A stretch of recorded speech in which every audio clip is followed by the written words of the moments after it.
everybody. Here is the long-awaited planning video. I know I was supposed to probably do it about a year ago, but to tell you the truth, I wanted to practice some of my tools, get them through the implementation process, have them proved through the audit process of the registrars, and I think I have it nailed. So we're going to talk about planning now, Section 6 of the standard, so we understand what we need to do. Let's go to the PowerPoint. The first thing I'd like us to do is to recall Section 4 of the standard. Let's take a step back and take a look at that once more. 4.1, understanding the organization and its context. Then understanding the needs and expectations of interested parties. Determining the scope of the QMS. And finally, the quality management system and its processes. Once we understand the context of the organization, and we've defined it, then we can start on the planning process. So if you haven't done that, you need to go back and do that work. Okay, here we go. What's expected for planning of the quality management system? There's 3 main sections. The first one, actions to address risks and opportunities. The second one, quality objectives and planning to achieve them. And the third one, planning for changes.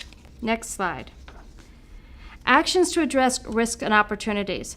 I'm going to read this slide to you and then we'll have a little discussion.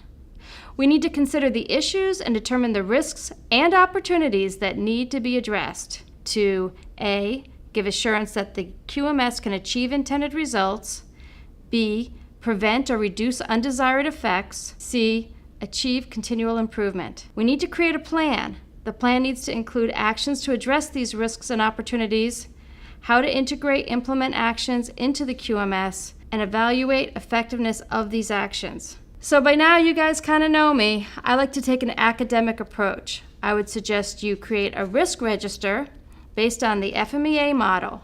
And if you do that, you've addressed the requirements for identifying risks and also identifying opportunities. Because remember, in an FMEA model, you don't have to wait until your RPN is above your threshold in order to take some action to improve upon the process. Those are opportunities. Look for possibly another FMEA training going forward. There's a note addressed in the standard. It says, options to address risks and opportunities can include avoiding risk, taking risk in order to pursue an opportunity, eliminating the risk source, changing the likelihood or consequences, sharing the risk, or retaining risk by informed decision. So you do have options, but you do need to be able to justify which avenue you chose. Next slide, quality objectives. Okay, you should know this. This is not a new requirement. It's similar to the previous revision of ISO 9001. Your quality objectives need to be relevant, and you need to make sure that you're reaching towards enhancing customer satisfaction. You need to have retained documented information on your quality objectives. Be clear. Determine what will be done, what resources, who will be responsible, when the objectives should be completed, and how they'll be evaluated. Finally, the third aspect of planning that we need to consider is planning of changes. This is a new requirement. Changes to the quality management system shall be carried out in a planned manner. Consider purpose of the change and potential consequences, the integrity of the quality management system, availability of resources, allocation or reallocation of responsibilities and authorities.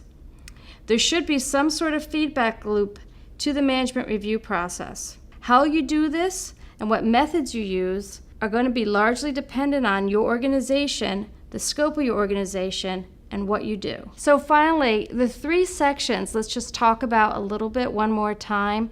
The first one having to do with risk management. Again, take an academic approach. Don't fool around with this one.